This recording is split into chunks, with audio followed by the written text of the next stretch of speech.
एक ही हमारी तमन्ना कि राजस्थान सुरक्षित हाथों में रहे, राजस्थान की जनता को उनके अधिकार मिले और जो वंचित तबकों पर अन्याय अत्याचार हो रहा है, चाहे वो किसान हो, मजदूर हो, नौजवान हो, महिलाएं हों, जो शोषण हो रहा है वो बंद हो। और वो शोषण तभी होगा जब काम लेने वाले हाथ मजबूत हों। जो आज राजस्थान प्रदेश के अंदर प्रदेश का नौजवान किसान इस तकलीफ के दौर से गुजर रहा था और आवश्यकता थी कांग्रेस और भारतीय जनता पार्टी को रोकने के लिए मजबूत विकल्प की, तीसरी ताकत की।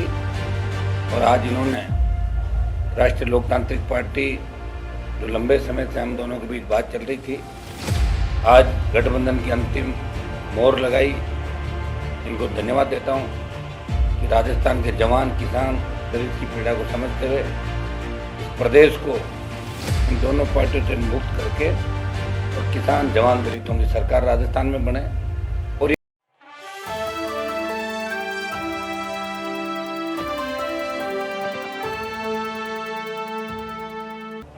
आज़ाद पार्टी के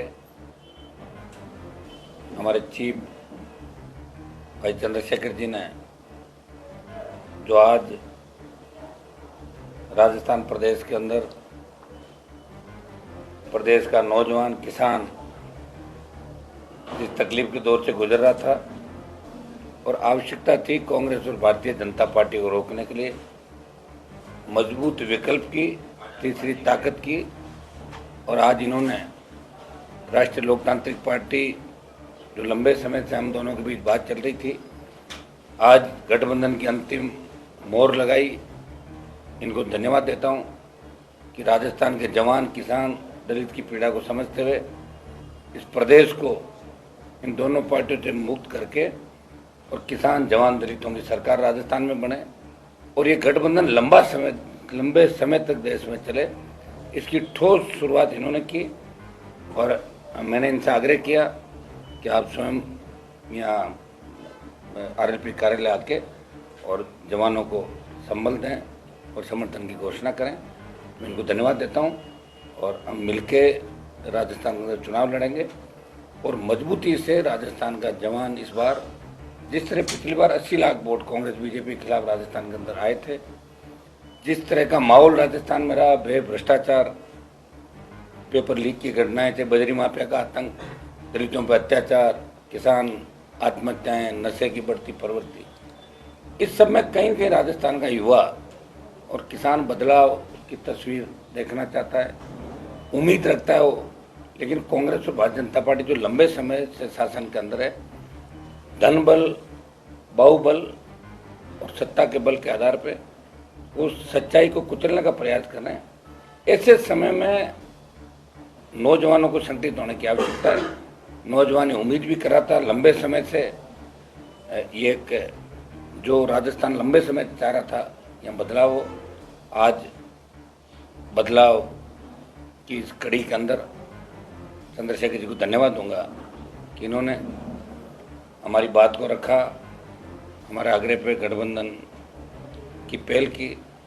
और मैं इनको विश्वास दिलाता हूं कि ये जो मिलकर हम लड़ाई लड़ रहे हैं, इसके परिणाम 24 के अंदर भी अलग होंगे देश के अंदर, और 23 में राजस्थान की जंग हम मिलके जीतेंगे। इतना विश्वास आपको दिलाता हूं कि हम परिवार की तरह मिलकर राजस्थान के अंदर लड़ेंगे। धन्यवाद।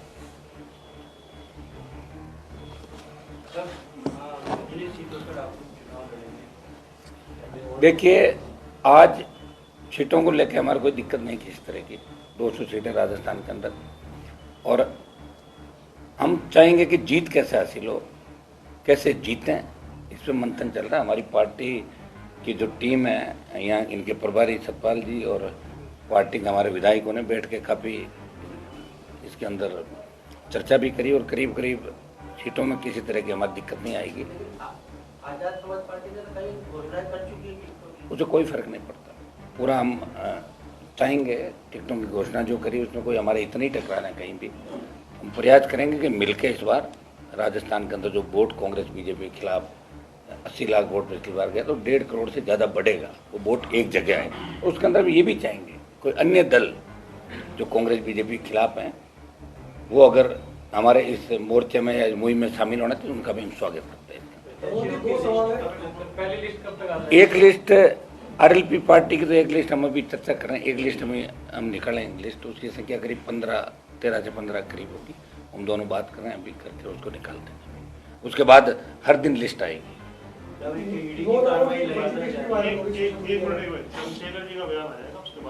हाँ, एक बार सम्मानित मीडिया के साथियों, आप सब बहुत शॉर्ट नोटिस पे और यहाँ के बड़े नेता हनुमान बेनीवाल जी के आग्रह पे यहाँ बहुत शॉर्ट नोटिस पे पहुँचे, इसके लिए मैं आपका धन्यवाद करता हूँ। ये अलायंस आज का अलायंस नहीं है, ये अलायंस बहुत दिन पहले डॉक्टर बाबा साहब अम्बेडकर सर छोटू राम जी के नेतृत्व में हुआ कि किसान, कमज़ोर, नौजवान, महिला, उनके हकों की आवाज़, उनकी लड़ाई को लड़ा जाए। अब लोकतांत्रिक स्थिति में हनुमान जी बेनीवाल लंबे समय से इस क्षेत्र को की समस्याओं को लड़ रहे हैं और कहीं कोई ऐसा मौका नहीं जहां बीजेपी कांग्रेस के लोग तमाशबीन बने हुए थे जनता के हितों के लिए, वो लड़ाई को मैदान में लड़ रहे थे। इसके लिए वो धन्यवाद के भी और उनकी पूरी टीम, हम उनका दिल की गहराई धन्यवाद करते हैं कि वो इस लड़ाई को लड़ रहे थे। अब ये लड़ाई क्योंकि इलेक्शन का दौर आ गया और आगे बढ़े, ऐसे व्यक्ति को जो बिना स्वार्थ जनता की लड़ाई लड़ रहे थे, ऐसे लोगों को आगे बढ़ के मौका मिले नेतृत्व करने का, इसकी जिम्मेदारी भी जनता के ऊपर है। पिछली बार 80 लाख से ज़्यादा वोट भारतीय जनता पार्टी और कांग्रेस के खिलाफ जनता ने दिया। 80 लाख लोग वो, और प्लस जिन लोगों को अब हम लोग जोड़ने का काम कर रहे हैं, जो लोग मन से तैयार हैं कि भाजपा और कांग्रेस की सरकार के से मुक्ति चाहते हैं और नए लोगों को आगे बढ़ के काम करते देखना चाहते हैं, चाहे वो नौजवान हो, महिलाएं हों, किसान हों, मजदूर हों, और राजस्थान की वो सम्मानित जनता जिनका विश्वास है लोकतंत्र में, जो बढ़ चढ़ के वोट देते हैं, उनको जोड़ के आने वाले दिनों में एक बड़ी शक्ति हम लोग यहाँ बनाएंगे। 29 तारीख को आरएलपी के स्थापना दिवस पे एक बड़ी रैली भी जयपुर में रखी है, मैं खुद भी उसमें शामिल रहूँगा और हमारे बड़े पैमाने पे हमारे कार्यकर्ता, नेता और समर्थक भी उस रैली में बढ़ चढ़ के हिस्सा लेंगे। वो एक रैली ही राजस्थान की बहुत बड़ी जो शक्ति बनने जा रही है उसका प्रदर्शन करेगी और उसके बाद भी हम लोग बहुत सारी रैलियाँ करेंगे। ना मैं सीटों में हमें कोई किसी तरह कॉन्फ्लिक्ट है, ना और कोई, पर एक ही हमारी तमन्ना कि राजस्थान सुरक्षित हाथों में रहे, राजस्थान की जनता को उनके अधिकार मिले और जो वंचित तबकों पर अन्याय अत्याचार हो रहा है, चाहे वो किसान हो, मजदूर हो, नौजवान हो, महिलाएं हों, जो शोषण हो रहा है वो बंद हो। और वो शोषण तभी होगा जब काम लेने वाले हाथ मजबूत हों, और हनुमान जी बेनीवाल के हाथ बहुत मजबूत हैं और हमारे साथी उनको इस लड़ाई में आगे बढ़ाने के लिए हम लोग तैयार हैं। मैं उनकी पूरी पार्टी का, उनके नेताओं का धन्यवाद करता हूं, आज़ाद समाज पार्टी के सभी नेताओं का, भीम आर्मी के सभी नेताओं का धन्यवाद करता हूं। और मुझे आशा विश्वास है कि आज से जो संदेश आपके जरिए जाएगा, कल से जो मनोबल बढ़ेगा, उसका परिवर्तन जो है वो आपको कल से दिखाई देगा। राजस्थान में बहुत सारे लोग जो आशा और उम्मीद के साथ बैठे हैं राजस्थान में परिवर्तन हो, वो इस मोर्चे को मजबूत करने के लिए अगर साथ आएंगे तो हम उनका भी स्वागत करेंगे। लेकिन ये मोर्चा एक नया इतिहास लिखेगा राजस्थान में, और किसान, कमेरों, नौजवानों को, महिलाओं को जो शोषण और परेशानियां उनके सामने हैं, वो उनसे मुक्ति मिलने का काम हम लोग करने जा रहे हैं। धन्यवाद। अब कोई सवाल हो तो बताओ। आने वाले समय में हनुमान और रावण एक साथ यहाँ पर मतलब दिखेंगे चुनाव, इस पे मुकदमा हो जाता है गलत शब्द कहने पे। तो हनुमान जी बेनीवाल खुद से इतने मजबूत हैं, जिन्होंने हमेशा साबित किया, और वो लड़ते हुए जाति धर्म नहीं देखते। इससे मैं उनकी बहुत प्रशंसा करता हूँ। और हमारे साथियों का भी ये मन था कि ये लड़ाई, अब जो लड़ाई वो अलग अलग लड़ रहे थे, अब मिलकर लड़े कि वोट में बंटवारा ना हो। तो जो बटा हुआ वोट है आप देखना, वो इकट्ठा होके इस अलायंस को मिलेगा। और एक मैंने फिर कहा कि इस बार चीफ मिनिस्टर ये अलायंस ही तय करेगा, और चीफ मिनिस्टर आपके बीच में बैठा हुआ, इसका बहुत जल्द जो है, जब जनता वोट करेगी आपको पता लग जाएगा। दलित वोटों को कुछ प्रभाव पड़ेगा, हनुमान जी बेनीवाल को मिलेगा फायदा?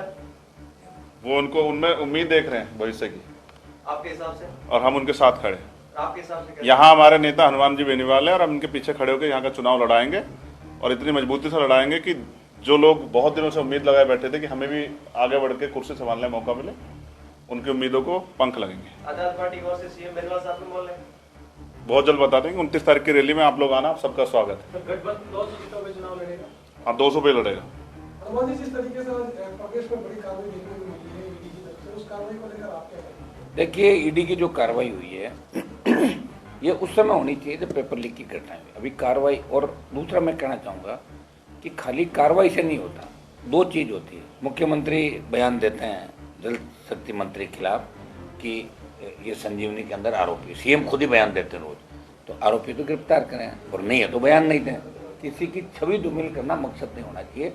अगर प्रदेश अध्यक्ष के घर पे ईडी की कार्रवाई हुई और वो दोषी हैं तो उनकी गिरफ्तारी होनी चाहिए, और दोषी ने तो ईडी माफी मांगे कि गलती हो गई, बदनामी। चुनाव के समय किसी को राइट नहीं कि एजेंसियों का दुरुपयोग करे। ये ईडी से मैं सवाल पूछ रहा हूँ कि ईडी अगर गोविंद डोटासरा दोषी है तो ईडी आने वाले 3 दिन के अंदर उनकी गिरफ्तार करे, और दोषी